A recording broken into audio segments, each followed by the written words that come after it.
Quero compartilhar com os irmãos nessa manhã uma palavra que o Senhor colocou em nosso coração, no Evangelho de João, capítulo 15. Evangelho de João, capítulo 15, a partir do verso 1. João, capítulo 15, a partir do verso 1. Se você achou, quero te convidar a colocar-se em pé, para a gente ler juntos essa palavra, João 15, a partir do verso 1.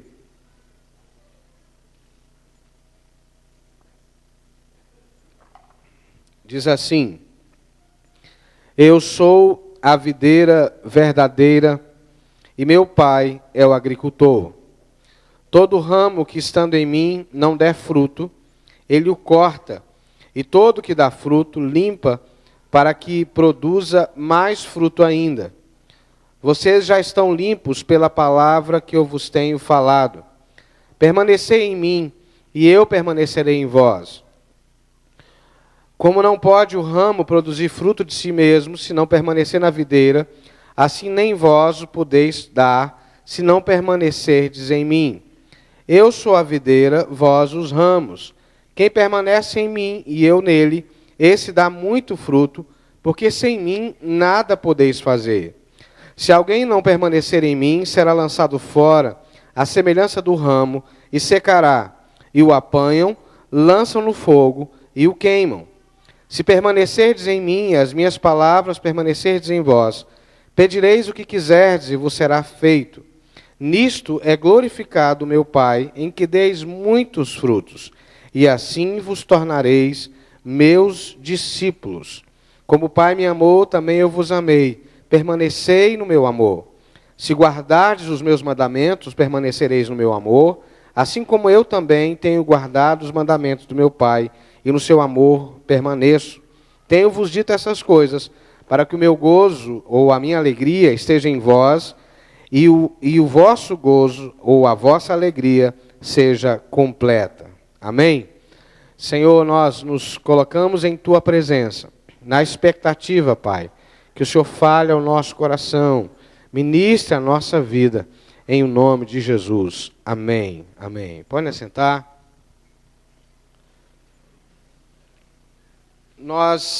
A palavra que Deus compartilhou no nosso coração no dia de hoje tem a ver com uma vida de fidelidade. A Bíblia diz que o que se requer e o que se espera dos filhos de Deus, dos dispenseiros de Deus, é que eles sejam achados fiéis. Amém? Então diz assim: o que se requer de mim é que eu seja achado fiel. Amém? Esse é o que a expectativa de Deus ao nosso respeito, que a gente seja encontrado em fidelidade.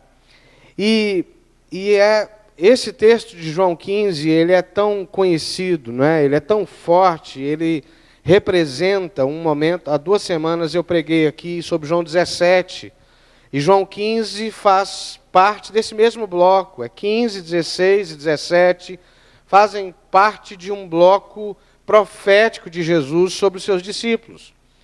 É como se Jesus estivesse dando a eles as palavras finais que eles não podiam esquecer, que não podia sair da mente deles, que de certa forma, sem desfazer do restante, sintetizava tudo que Jesus havia ensinado.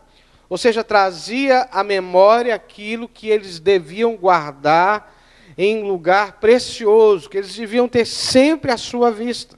Como no Antigo Testamento se faz com o mandamento, amar a Deus sobre todas as coisas e o seu próximo como a si mesmo. Não é? A ordem é que isso esteja em lugares visíveis, né? Nos umbrais da casa, por onde passar, ensinando aos filhos, no almoço, no jantar. E esse bloco de João 15 a 17 tem um pouco essa finalidade. Em Mateus, isso vai aparecer no finalzinho, não é? De Mateus.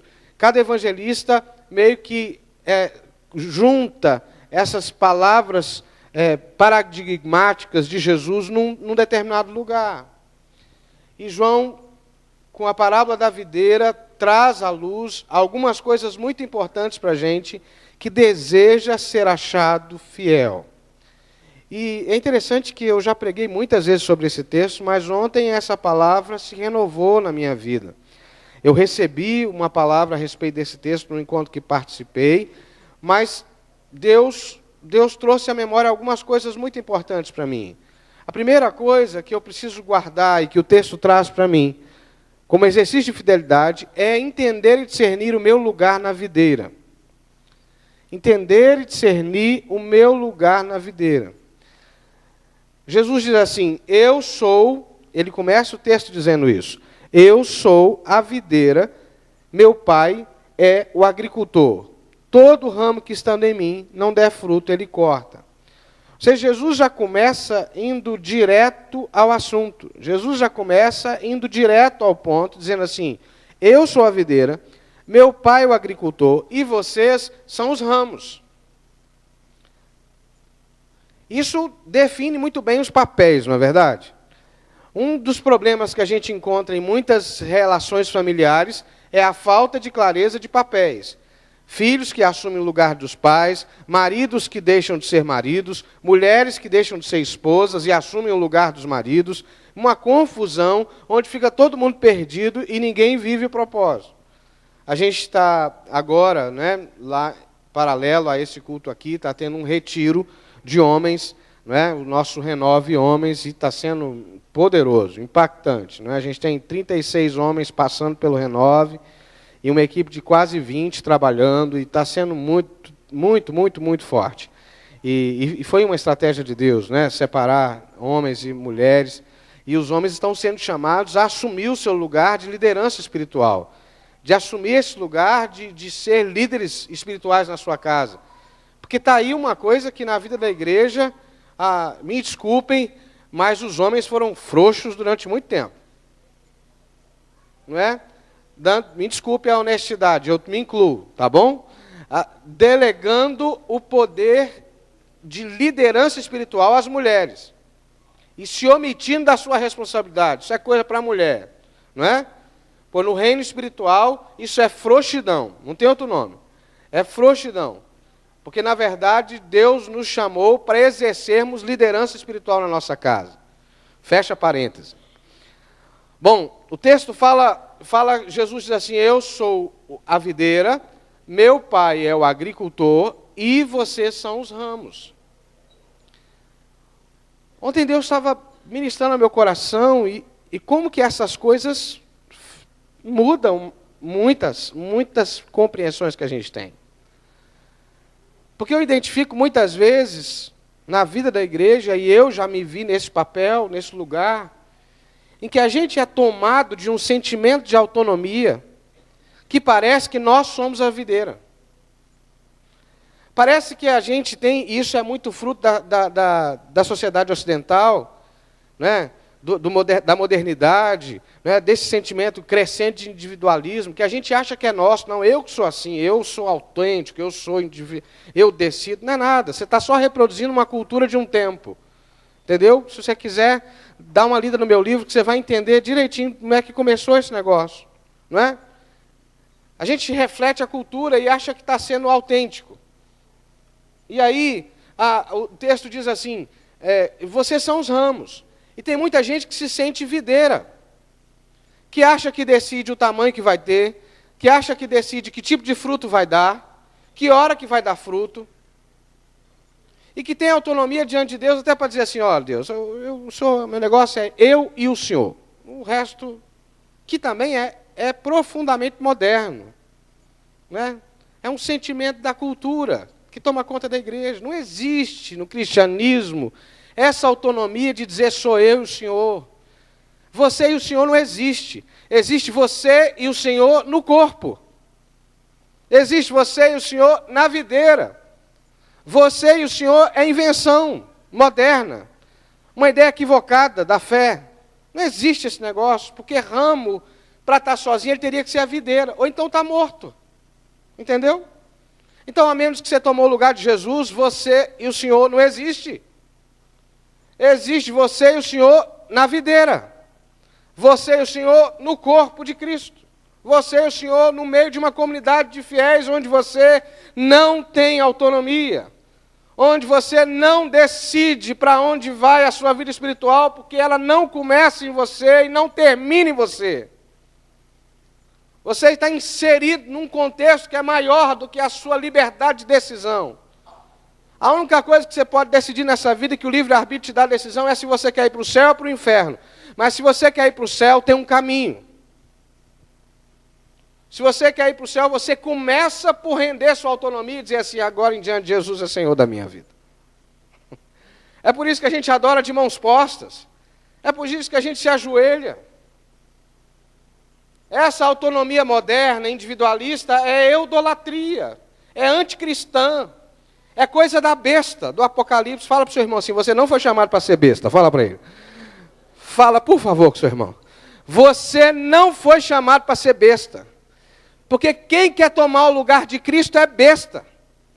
É uma besta completa. Sem ofensa, irmãos, porque vocês não são. Entendeu? Porque se eu assumo o lugar de videira, eu sou uma besta. Eu estou assumindo o lugar de anticristo. Porque Cristo é a videira. Cristo é a videira. Cristo é a videira. Cristo é o tronco. Eu sou o ramo. Fala comigo assim, eu sou o ramo. E se você não gostar dessa palavra, querido, arranca a página de João 15. Não fica bravo comigo. Porque quem está dizendo é Jesus. Eu sou a videira e você é o ramo. E aí, querido, eu preciso aproveitar da bênção de ser ramo. Meu Deus, como é bom ser ramo. Como é bom ser ramo. Se eu sou ramo, eu não tenho que ter resposta para todas as coisas. Se eu sou ramo, não sou eu que seguro as pressões, tem o tronco que segura, a videira. Se eu sou ramo, eu não sou a fonte para ninguém, a fonte é a videira, eu me alimento da videira, eu sugo da essência, da seiva da videira, e aí eu frutifico, porque eu sou ramo. Fala comigo assim, é uma bênção ser ramo, é uma bênção. Você quer ver uma forma de ilustrar isso bem? É a gente que hoje já é adulto e a gente sabe, lembra daquela época que a gente almejava por ser dono do nosso nariz, de pagar as nossas contas, não é? De decidir a nossa vida, lembra disso? Fala que é verdade. Não que seja ruim ter essa autonomia financeira, mas era bom ou não era ter papai e mamãe para pagar tudo, hein? Era bom ou não era? Não era? Não era bom ter papai e mamãe? E é engraçado que eu converso com algumas pessoas, né? Por exemplo, recentemente meu pai perdeu a sua mãe, né? Minha avó faleceu, e meu pai falou assim, eu agora não tenho mais mãe. Como se dissesse assim, estou sozinho no mundo. Porque me parece que esse é o sentimento de quem perde pai e mãe. Não é isso? Não importa a idade que você tenha, não é assim? É como se você perdesse um amparo, não é? Não importa a idade que a gente tenha, porque essa estrutura criada por Deus de pai e mãe, ainda que a gente não recorra a ele, ainda que você já tenha autonomia financeira, eles dão para a gente uma sensação de que a gente está seguro. Entende? Porque, na verdade, a autonomia mesmo não existe em lugar nenhum da Terra. Não é? Nem na ilha. Né? Lembra lá do Náufrago? Eu preciso renovar meu repertório de filmes, né? Mas até o Náufrago precisou do Wilson. Porque todo mundo, de alguma maneira, precisa de uma referência que dê identidade para você. Que corresponda a você. Que dialogue com você. Não é? A gente tem uma equipe aqui, né? Eu, pastor Hélio, pastor Augusto, não é? E quando eu vejo, e eles já foram pastores titulares e escolheram, né, entenderam que era de Deus estar comigo nessa equipe, né? Mas quando eu vejo um jovem pastor, assim, numa ansiedade de ser pastor titular, né, eu digo assim, rapaz, aproveita. Aproveita, porque a hora que o pepino estoura, a bomba estoura, vai para o colo do titular, não tem jeito. Não é? Aproveita esse tempo que você pode errar sem muito compromisso, que você pode aprender, que você tem a oportunidade de crescer sem ter que ter todo o ônus nas suas costas. É bom crescer. Mas no reino de Deus, a autonomia completa a gente não vai ter nunca. Fala comigo assim, graças a Deus. Porque nós não estamos aptos para viver sem Deus no mundo. Nós não estamos aptos para isso. A gente não existe maturidade que nos eleve a esse status. Eu sou ramo. Amém, irmãos? Amém? Diga comigo assim, ramo é ramo. Não seja uma besta, fala para ele. Não seja uma besta, não é? A segunda coisa é que, se eu me assumo ramo e eu defino essa minha identidade de ramo, eu descubro então o propósito da minha vida. Eu estava vendo a bebê, é Mariana, né? Sua filhinha. Hein? Helena. Bom, não é que eu arrumei Mariana. É Mari, né? Eu joguei. É a Helena aqui, né? Acabou a fase dela ficar quietinha no berço, né? Eu olhei e falei assim, agora. Não é? Daqui a pouco é vocês. Não é? Por que a Helena já quer correr aqui e não incomoda as crianças pequenininhas aprendendo a andar? E não incomoda, não fiquem preocupados. Deixe elas andarem. Deixa elas correr, as pequenininhas, as que a gente já consegue deixar sentada, a gente faz o esforço para deixar sentada. Mas as outras, por quê? Porque ela tem um propósito. Por mais que seja confortável para a mãe, que ela fique quietinha, sentadinha, mas está na hora de aprender, de explorar, porque ela tem um propósito, ela quer andar, ela quer crescer, ela quer se interagir. Tem um propósito, tudo na vida caminha para o propósito. É assim, é natural. É natural. O ramo tem um propósito, não é? E qual o propósito do ramo? É frutificar. É frutificar. Fruto é o quê? Fruto é semente. Semente perpetua a vida da planta. O ramo só tem sentido se ele cumprir o seu propósito. Por isso que a Bíblia diz assim, aquele que não dá fruto, ele corta. Ele corta. O que dá fruto, ele poda. Mas o que não dá fruto, ele corta. Por quê? Porque na plantação, o ramo que não frutifica enfraquece o que frutifica.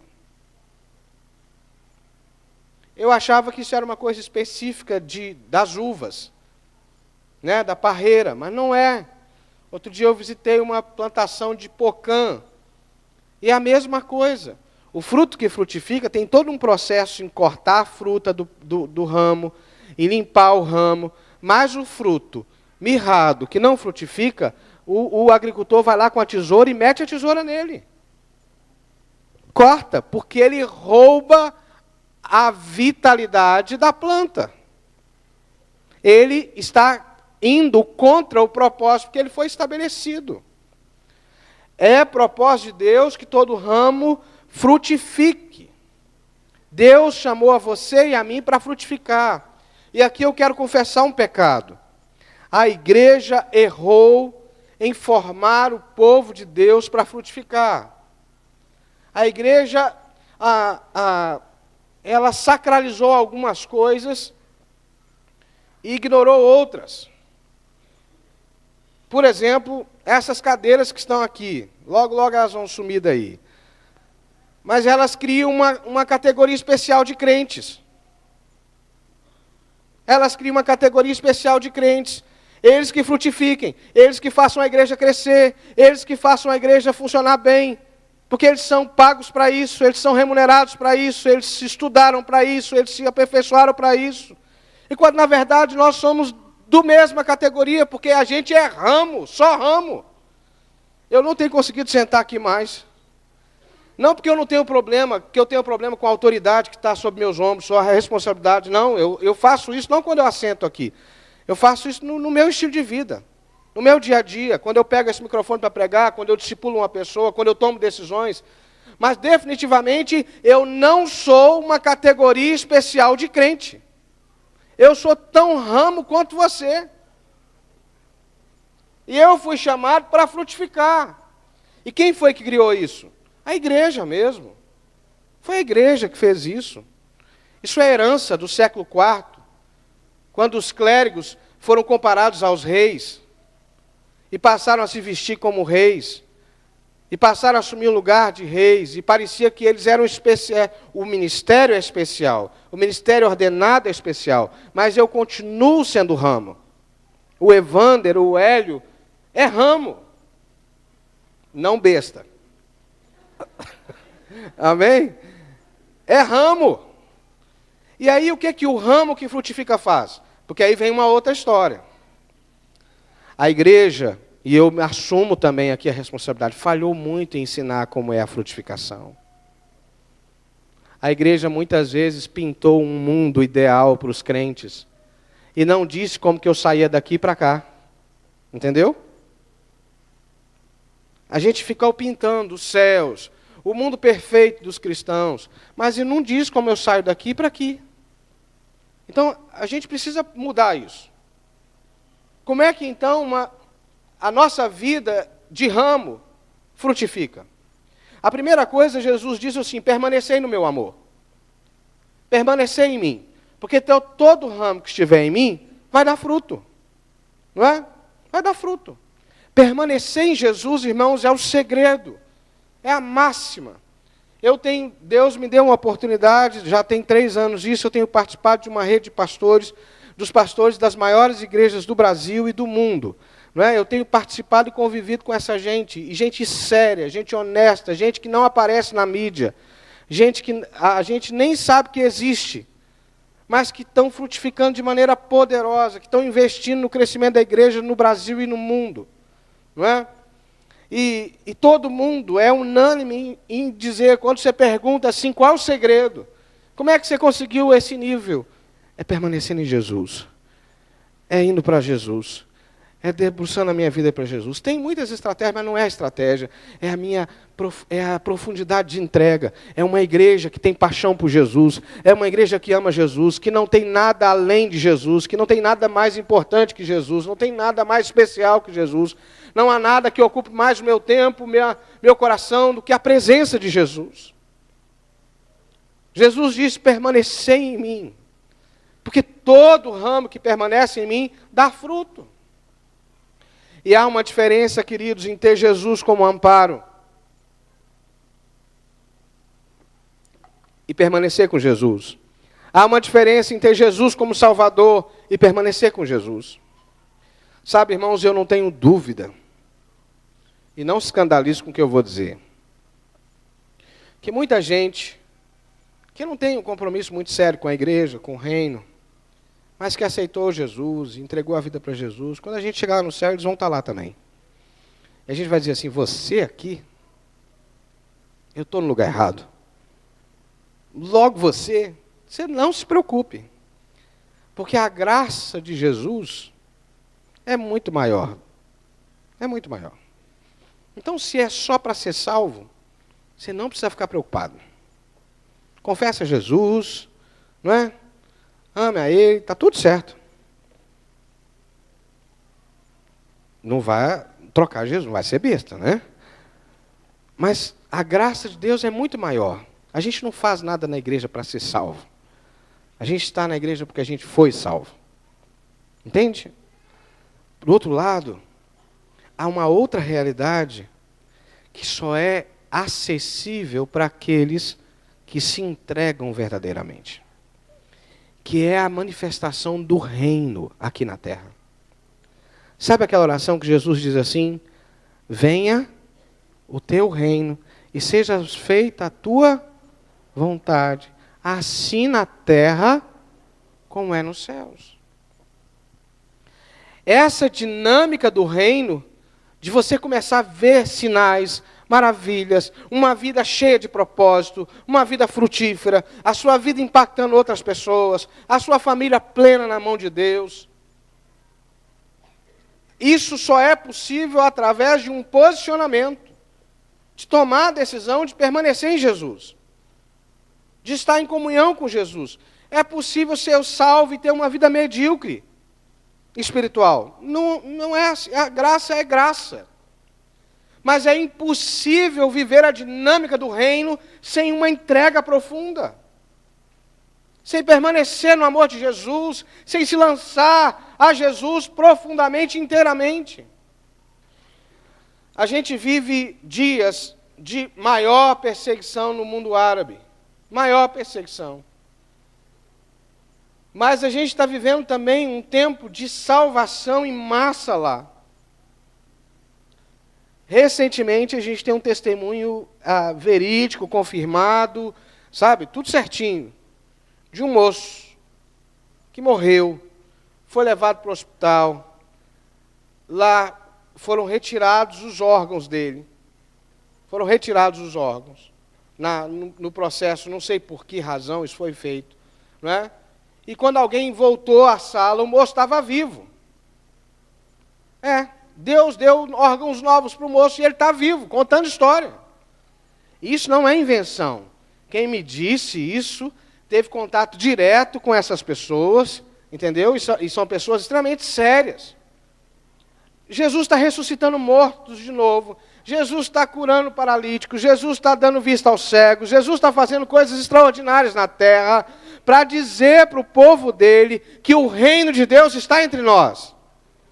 E aí a gente vem com um discurso teológico pronto que diz assim, pastor, isso é atrás dos milagres, isso é um evangelho. Mas quando João Batista pergunta para Jesus assim, é o Senhor mesmo ou a gente deve esperar outro? O que Jesus falou para ele? Fala para João que os cegos veem, os paralíticos andam, e aos pobres é anunciado o reino de Deus. Porque os sinais do reino acompanham a chegada do reino. Quando faltam sinais é porque talvez a gente não está vivenciando o reino como deve ser. É porque a gente não está permanecendo em Deus da maneira que deve ser. A gente racionaliza demais a fé. A gente consegue viver um cristianismo sem Jesus, sem o poder de Jesus, sem os sinais de Jesus. Eu não sei você, mas quando eu chego na minha casa, eu altero a realidade da minha casa. Você não? Quando você chega, você não mexe com tudo lá? Fala com as pessoas, né? Dá beijo nos filhos. Lá em casa, às vezes eu vou ver os cachorros, as galinhas, vejo todo mundo. Eu chego, não é assim? Será que Jesus chega na nossa casa, na nossa vida e fica tudo do mesmo jeito? Ora, irmãos, permanecei em mim, permanecei no meu amor, permanecei em Jesus. O texto diz que aquele ramo que frutifica, ele limpa para que dê mais fruto ainda. Sabe como é que é a limpeza que Jesus faz? Eu estou dizendo a vocês. A limpeza, eu vi lá o agricultor limpando o ramo. Ele não vem com carinho, passando um paninho. Ele pega a folha seca e arranca, vai, mexe daqui, dali. A poda, você já viu, eu podei como é que é o nome daquela planta? Bougainville, né? Lá em casa, um bougainville, ela ficou horrível depois de podada. Ficou horrível. Eu não conheço poda que a planta fica, sabe, viçosa, dizendo assim, veja, eu fui podado. Não. A poda mexe com a gente. Fragiliza a gente para que a nossa força seja potencializada. Se você quer frutificar, você precisa se permitir podar por Deus. Deixe-se podar, deixe-se ser limpo, aceite a exortação. Quantas vezes a palavra de Deus é ministrada a nós e a gente projeta a palavra para outra pessoa? Se fulano estivesse ouvindo essa palavra. Sou eu que estou ouvindo, eu que preciso de poda. E concentre-se em frutificar. E assim, eu quero frutificar. Eu quero frutificar, eu quero dar fruto. Porque a Bíblia é muito séria. O que não dá fruto, ele corta. E aí, me permita me alongar um pouco mais sobre essa questão da frutificação. Nós estamos vivendo um momento muito especial na vida da igreja, em que Deus tem feito uma poda, Deus tem feito desafios, Deus tem nos dado a oportunidade de crescer. Eu não tenho dúvida que você que está aqui, meu irmão, está aqui porque Deus te chamou. Eu já tenho, depois de 4 anos e meio nessa igreja, a visão da igreja que Deus me confiou para pastorear. É uma igreja de diferentes perfis, de diferentes públicos, que não atende um público só, que não se comunica com um tipo de crente só. E isso é uma riqueza, não é um problema. É uma riqueza, é uma igreja que atrai jovens, adolescentes, pessoas idosas. E não só pessoas idosas que já estão aqui há muito tempo, chegam para a nossa comunhão pessoas idosas. Não é? É uma igreja chamada para marcar a cidade com toda a complexidade que a vida tem. Mas definitivamente é hora da gente focar em frutificar, em todos esses grupos. Então, por exemplo, a nossa igreja se organiza muito a partir dos cultos. Então tem um público que vem domingo 10h30 da manhã, tem um público que vem domingo 8 horas da manhã, tem um público que vem domingo às 19 horas. E às vezes a gente foca muito na característica, eu venho de manhã porque o som é mais baixo, eu venho 8 horas porque eu fico liberado o resto do dia, eu venho à noite porque à noite tem mais a minha cara. Tudo bem, não tem problema. A gente só precisa resolver com que comunidade a gente vai frutificar. Porque se nós somos muitas igrejas, eu preciso pertencer a uma, entendeu? Eu preciso ser parte de uma. Se somos muitas igrejas dentro de uma igreja só, eu não posso ser um crente avulso, que hoje vou 8 horas da manhã, amanhã eu vou 10h30, depois eu vou 19, no outro eu vou terça, e aí, semana que vem eu vejo. E aí eu estou sempre assim, freelance, solto, nas celebrações da igreja, e automaticamente eu não consigo frutificar. Por quê? Porque, por exemplo, se eu trouxer um visitante, como é que ele vai acompanhar essa minha rotina? Ele vem aqui e diz assim, não, hoje eu vim 8 horas da manhã, você me esperou 10h30? Não, e semana que vem? Semana que vem eu não decidi ainda. Quando chegar sábado eu decido.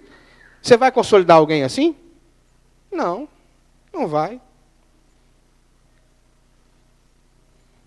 E talvez é conveniente para a gente essa liberdade, porque a gente fica confortável.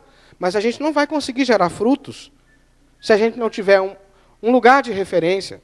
Você não tem uma célula ainda? Não quer saber de célula? Não vou brigar com você. Apesar dessa ser uma direção de Jesus. Mas então você participa da escola dominical. Legal. Então leve pessoas para a escola dominical com você. Acorde cedo, invista na vida de alguém. Chame alguém para a escola dominical com você. Gosto do culto das 8, maravilha, venha para o culto das 8, ore, chegue 7h30 da manhã, interceda, clama, diga, Senhor, faz fluir esse culto em nome de Jesus, traz o seu amigo, fica lá na porta recebendo as pessoas, mas se engaje. Pastor Hélio falou do coral, né? Eu tenho desafiado, falei com a Cláudia, o coral, de cantar 2 vezes no mês aqui no culto da manhã, porque eu sinto que aqui, esse culto, tem muito a cara do coral, das músicas que o coral canta, e é um lugar de frutificar. Então você pode, por exemplo, você que é membro do coral, dizer assim, vai lá, se a pessoa não vem aqui para ver Jesus, que ela venha ver você cantar. Não tem problema, chega aqui, Jesus pega ela.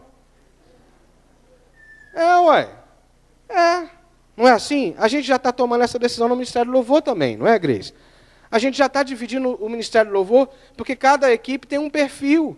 Então a gente está perfilando as equipes de louvor de acordo com o culto. Não tem problema, irmãos.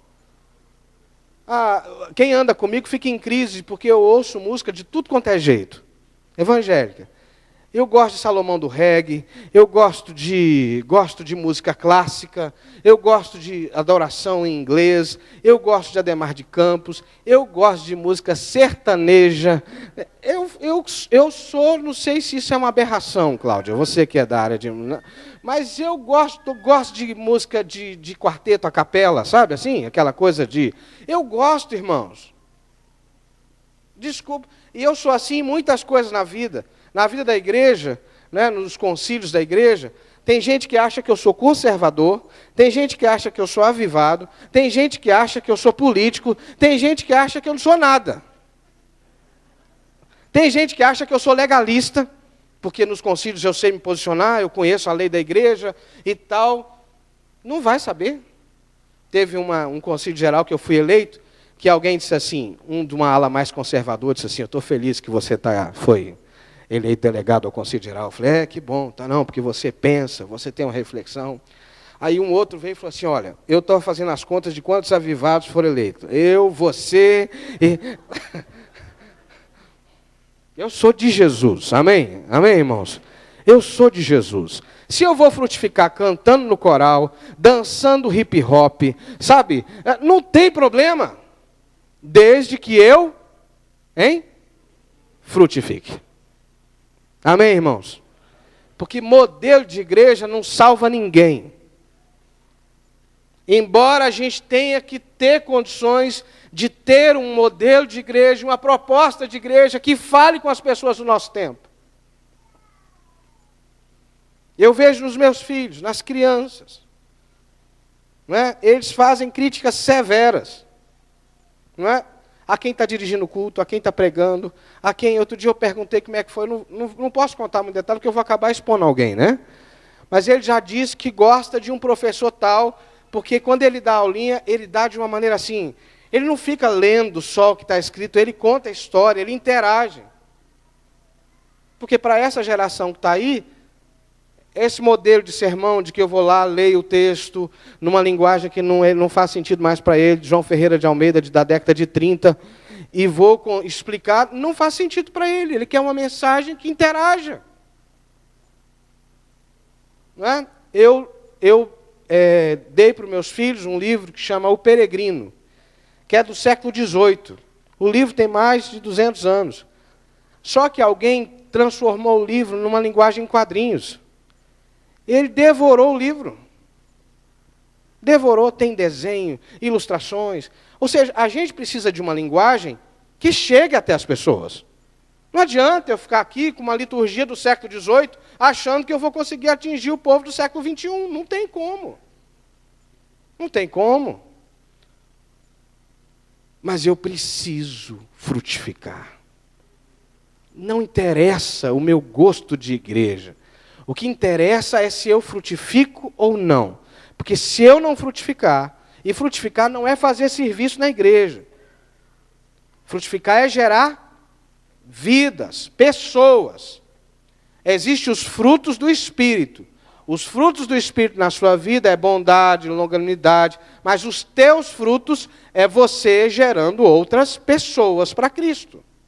Entendeu? Eu preciso terminar. O versículo 8 diz o seguinte, eu queria que você lesse comigo o versículo 8. Leia comigo o versículo 8. Nisto é glorificado meu Pai, em que deis muito fruto, e assim vos tornareis os meus discípulos. Então eu prometo que em 5 minutos eu fecho isso aqui que eu quero compartilhar com você. Jesus deixa muito claro, nisto é glorificado meu Pai, em que deis muitos frutos. E aí vocês se tornarão meus discípulos. Por que só é discípulo de Jesus aqueles cuja vida toca a outras pessoas? Porque essa é a vida de Jesus. Então, se eu sou discípulo de Jesus, se eu sou aprendiz de Jesus, a minha vida vai parecer com a vida de Jesus. Entendeu? Assim como Jesus, não é uma questão assim de um preço que eu pago. É sine qua non. É consequência natural. Se eu estou com Jesus, a minha vida parece com Jesus, e assim como Jesus toca a minha vida vai tocar outras pessoas, entendeu? É isso. Vocês conhecem essa palavrinha? Sine qua non? Não é? É isso, é condicional, faz parte, é inerente à natureza daqueles que estão próximos de Jesus. Eu sou tocado por Jesus e por assimilação eu toco a vida de outras pessoas. Por que isso não acontece na vida de crentes sinceros, honestos? E eu não tenho dúvida disso. Porque nós, mais uma vez, fomos ensinados de que se a gente cumprisse as nossas obrigações religiosas, nós já estaríamos cumprindo o nosso papel na terra. O que é engano. A gente precisa desfazer isso. E como é que a gente se desfaz isso? Eu preciso entender que frutificar é natural. Nenhuma planta precisa de esforço para frutificar. Nenhuma planta precisa... É natural, ela frutifica naturalmente. É fruto de um estado de vida. Então, eu não vou me esforçar para frutificar. Eu vou avaliar a minha vida, porque quando a minha vida está no altar, ela frutifica naturalmente, entendeu? Então o foco não é eu vou concentrar em frutificar, porque a frutificação é um indício de onde está a minha vida. Mas não é só isso. Eu preciso voltar um pouco mais. E olhar a minha vida, alinhar meu coração com o de Deus, e perceber com misericórdia. Ontem eu estava esperando uma pessoa ali em Itaipava, e uma menina que deve ter uns 18 anos, talvez não mais do que isso, com um bebê no colo, pedindo ajuda, né? E eu olhei para aquela menina e falei, quanto tempo tem esse bebê? Ela disse, tem 1 mês.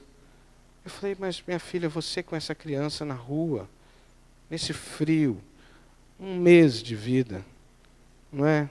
Ela me olhou assim, né? Eu acho que por dentro ela dizia assim, eu vou fazer o quê, moço? Não é? Acho que por dentro ela dizia isso. Eu perguntei para ela, você está frequentando alguma igreja? Ela tem uma igreja perto da minha casa, eu vou lá, eles me ajudam. Eu falei, pois permanece em Jesus. Aí fui lá e comprei 2 latas de leite e dei para ela. Mas eu saí tocado da realidade daquela menina. Me deixou constrangido, porque eu tenho filhos. A gente tem tanto, não é, zelo com os filhos, não é? A gente aqui, os primeiros 30 dias, a gente nem sai de casa, não é assim? Parece que as crianças não tomam, antes delas tomarem as vacinas. E aquela menina com aquela criança, a criança já estava tossindo. Eu falei assim, ele pega uma pneumonia aqui, minha filha, você não pode ficar aqui. E eu fiquei assim, mexido e fiz muito pouco. O problema, irmãos, é que o pecado criou uma anestesia na gente. A gente vê pessoas a nosso lado, e não é essa menina que está pedindo na rua, é o seu colega de trabalho. O pastor Hélio estava me contando que para ir para o Renove, né? A gente teve, no Renove passado, nós tivemos uma experiência de homens também. As mulheres são poderosas, vocês não têm noção. Mas de uma mulher que não deixou o marido ir. Não é? E ele não foi. Nesse Renove aconteceu isso de novo. Só que dessa vez a galera aqui já estava vacinada. Foram lá na casa dos caras pegar eles. Um disse assim, minha mulher prendeu a mala, não deixa a mala sair. Essa parte a gente edita do vídeo depois, viu? Me lembra. Não deixar, os homens foram lá e trouxeram a mala, a sogra e o homem. E os 2 casos estão lá no Renove, fazendo o Renove, sendo impactados. Um outro não estava conseguindo sair de casa, de tamanha angústia, e dor, e dificuldade, querendo desistir de tudo. Alguém foi lá e resgatou eles, e levou para o Renove. Um outro foi apanhado dentro de uma comunidade. Dentro de uma comunidade. No meio da semana, alguém ligou para mim e disse assim, pastor, eu tenho uma pessoa assim, que está assim, assado, a vida está sendo destruída. A gente ajuda ele a pagar, ele não vai ter condições. Sim, vamos. Ora, pastor, porque eu vou tentar ir resgatar. E resgataram dentro da comunidade e levou para o Renove. Sabe, queridos, isso é ser igreja. A gente não pode ficar confortável só de assistir o culto. Porque às vezes essa pessoa que está precisando ser resgatada é seu filho, é seu marido, é sua esposa, é sua sogra, é o seu parente, é o seu colega de trabalho. Eu não sei aqui quem já viveu uma situação, e eu já vivi, de uma pessoa tão perto da gente, de repente desiste da vida. Desiste da vida. E há casos que não tem o que a gente fazer, porque ninguém pode decidir pelo outro, não é verdade? Ninguém pode decidir pelo outro. Mas fica tão ruim quando parece que a gente não está se dando conta, não é? Que a pessoa está ali sofrendo a míngua ao nosso lado e a gente não percebe. Você já viveu isso? Eu já vivi. Você já viveu? Já? Alguém já viveu isso? Você diz, meu Deus, como é que pode essa pessoa aqui, ela parecia estar tão bem. Às vezes aqui dentro da igreja, irmãos. Às vezes os perdidos que precisam ser resgatados estão aqui assistindo culto. Porque assistir culto não faz de mim um discípulo de Jesus. Está aqui do seu lado, é um irmão da igreja que está vivendo uma angústia terrível e que você só precisa estar sensível a ele. Frutificar passa por isso, passa por compaixão. Compaixão. Quanta gente, não é? Estou olhando para ali, estou vendo um irmão querido que eu não guardei o nome dele. Como é que é o teu nome, querido? Você que está de barba. Hein? Hein? Você, atrás, eu, Kleber. Eu me lembro do dia que o Kleber me procurou aqui na igreja. Não vou te constranger não, tá, Kleber? Mas o Kleber veio com o coração partido. Isso tem uns 2 anos, Kleber? 3 anos. Ali, o Kleber me abordou ali naquele canto, com o coração dele arrebentado, e ninguém trouxe ele aqui. Ele veio sozinho aqui. Com o coração partido, diz, pastor, eu preciso de ajuda. As pessoas estão entrando e o Kleber está aí. Mas ele veio praticamente sozinho, porque a graça de Deus o trouxe até aqui. Eu fico perguntando, quantos não têm a força que o Kleber teve para vir aqui pedir socorro? E estão do seu lado, estão do meu lado. Estão só dizendo assim, olha para mim, presta atenção na minha dor. Frutificar, irmãos, não é um ato religioso. É um ato de misericórdia. Tem a ver com a minha e a tua conexão com o coração de Deus. Porque o coração de Deus sente a dor do perdido. Você é um homem e uma mulher de Deus. Eu não tenho dúvida disso. Nós fomos treinados errado. Nos ensinaram que se a gente viesse ao culto e desse o dízimo, estava tudo certo. Mas é mais do que isso. É bem mais do que isso. Eu quero te convidar a ficar em pé.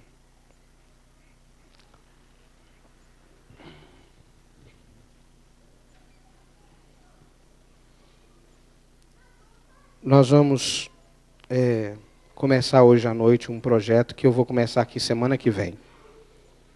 Neste culto aqui. Nós vamos apresentar diante de Deus as nossas vidas, mas vamos apresentar diante de Deus pessoas que nós queremos ser instrumento de Deus para alcançá-las. Porque, olha, eu sou pastor há 18 anos. Tem 2 anos que eu lidero uma célula evangelística. E eu lidero células há 25 anos. Mas a célula evangelística tem 2 anos. O meu ministério foi estendido drasticamente por alinhar o meu coração com o perdido. Pessoalmente, como pastor da igreja, eu sempre estive. Mas pessoalmente, eu estou engajado pessoalmente na salvação de perdidos. E eu cresci muito nesses 2 anos. Eu tenho visto a minha vida espiritual ser reorganizada. E eu tenho certeza que há pessoas aqui especialíssimas, todos vocês. Há pessoas que Deus confiou a vocês. Filhos espirituais, filhos naturais, pessoas que já foram, porque todos aqui têm um excelente testemunho, pessoas que estão prestando atenção em você, pessoas que estão olhando para você e dizendo assim, como é que essa pessoa tem uma vida assim, né, especial? Se você quiser, querido, Deus vai dilatar o seu coração e vai te mostrar essas pessoas que já estão à sua volta. E você vai começar a abençoar essas pessoas. Lembra, eu não estou falando de uma obrigação. Eu estou falando de uma condição natural para quem está alinhado com Jesus. Então eu queria que você fechasse seus olhos, colocasse a mão sobre o seu coração. Eu não vou te chamar ao altar hoje, essa palavra é para toda a igreja. Quero te convidar a colocar a mão no seu coração. E durante essa semana você vai pensar nisso, vai avaliar nisso. E vai fazer uma lista de nomes. De pessoas que você entende que podem ser alvo da sua oração. Só isso, nós vamos começar por oração. De pessoas que podem ser alvo da sua oração. E eu queria que na semana que vem você trouxesse esses nomes. E nós vamos colocar esses nomes no altar de Deus. E nós vamos gerar um processo de oração. E Deus vai gerar oportunidades para que a sua vida se amplifique em ser nessa terra um instrumento poderoso das mãos de Deus. Meu Deus, em nome de Jesus. Em nome de Jesus, Pai. Nós assumimos lugar de ramos. Nós queremos ser ramos, nós não queremos ser videira, nós queremos ser ramo. Ramo da videira verdadeira que é o Senhor. Nós queremos, Senhor, viver o propósito estabelecido para nós. Nós queremos, Senhor, viver o sonho que o Senhor tem para a nossa vida. Nós queremos, Senhor, cumprir a missão que o Senhor deixou para nós nessa terra. E nós, Deus, nos submetemos ao Senhor, nos submetemos à Tua palavra, nos submetemos aos Teus ensinos, nos submetemos a isso que é tão especial para o Senhor. E queremos, Deus, pedir perdão ao Senhor por atrofiarmos o nosso crescimento espiritual, por nos contentarmos com um estágio da espiritualidade que ainda está aquém do que o Senhor tem para nós. Eu sei, Deus, que esses Teus filhos aqui têm sido fiéis, constantes na causa do Senhor. E naquilo que eles receberam, eles têm sido fiéis ao Senhor. Mas o Senhor quer depositar mais, o Senhor quer dividir conosco a responsabilidade de mudar a história das pessoas que nós amamos. Não é nem da cidade inteira, é daqueles que nós amamos, daqueles que nós conhecemos, daqueles que o Senhor colocou à nossa volta. Nós queremos, Deus, ser limpos, podados, para viver uma vida frutífera na Tua presença. Do jeito que a gente é, com os nossos gostos, aptidões. Não, o Senhor é maior do que tudo isso.